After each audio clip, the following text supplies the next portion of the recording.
It was the highlight of spring 2024. One scene after another, as if taken from a cinema movie. 4 players going up against robots and crawling creatures from other worlds, with super lasers, super explosions, and super fun. For democracy, our way of life. Helldivers strongly resembles Starship Troopers. No! Sweet liberty! No!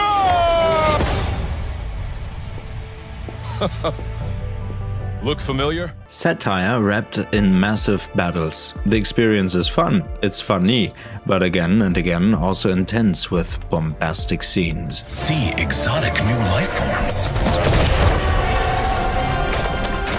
Become a Helldiver. Already in 2025, so 1 year after release, it was announced a cinema movie for Helldivers 2 is in the making.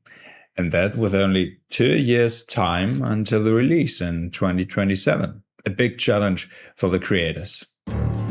Game adaptations are currently in trend. Assassin's Creed, Witcher, or Minecraft. But Helldivers, like no other title, has some big problems, and they begin in front of and end behind the scenes. The action game itself comes from Swedish studio Arrowhead. The rights lie with PlayStation and Sony.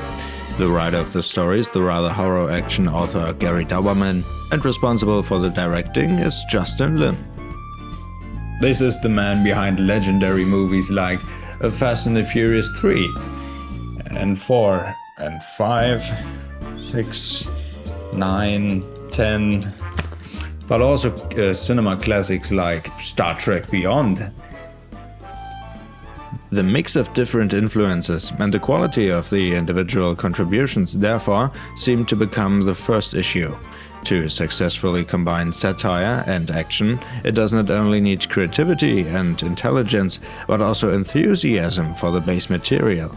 And so far, in interviews, there's little to see of the author or director being Helldivers themselves. So the fingers are crossed, but the doubts are justified.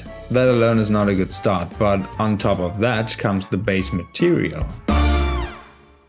The story is mainly told in battles that are fought live on different planets, because only together the community liberates or defends a certain planet. Every mission only moves the planet a tiny bit of percentage forward, and the enemies also make up significant progress again per hour. The story therefore writes itself on a big server with the help of the admins from Arrowhead and hundreds of thousands of players. From time to time there are events, new happenings in the galaxy, new updates. But the basic idea remains: stop the enemy from advancing along hyperspace jump routes and make ground back with day-long countless missions on a certain planet.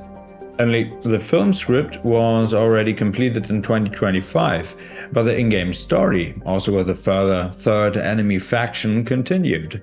So here good communication between film and developer studio is required, or simply telling a story from the past, maybe also simply telling a new one. So why is the story now a problem as a foundation for the filmmakers? Helldivers plays in a universe that does not reveal everything about itself. Outside of the battlefield, the player only sees the world that either flickers over the propaganda screen, stands in the lines from high command, or is set by the comrades on board.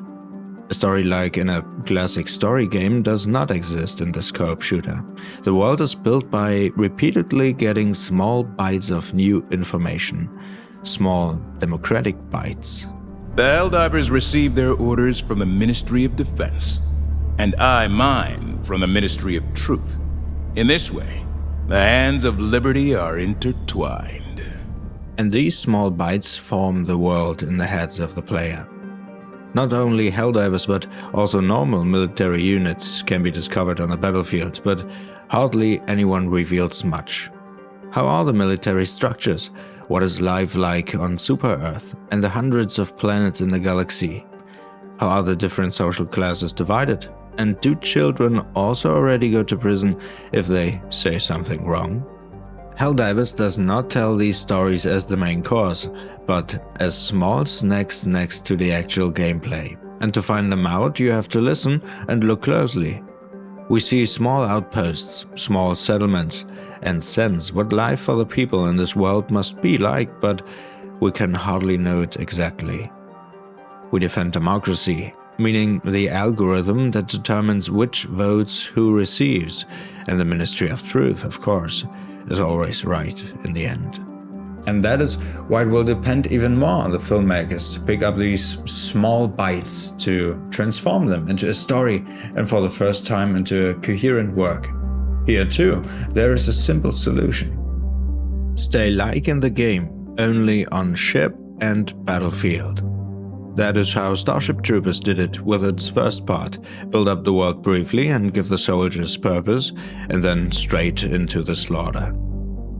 Helldivers the game has very creative and ambitious creators who understand how to build a crazy world and a gigantic player experience without having to reveal too much, because as a rather small studio, they often have no other choice.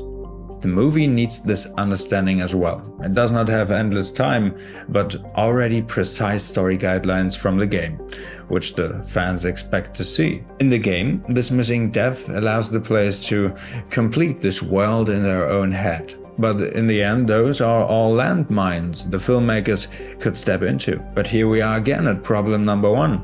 Can Doberman and Lynn really manage that? We will see. And yes, of course, I have high expectations for the movie about my favorite game, but maybe I should just put them a little aside.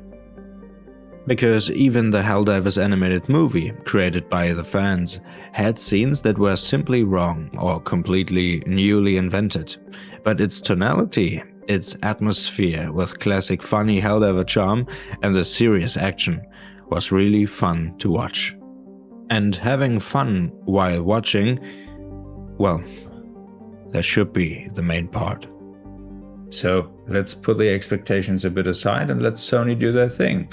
We do not really have another choice anyway, and one thing is clear. If director Lin messes it up with part 1, oh, there will be surely also part 3, 4, 5.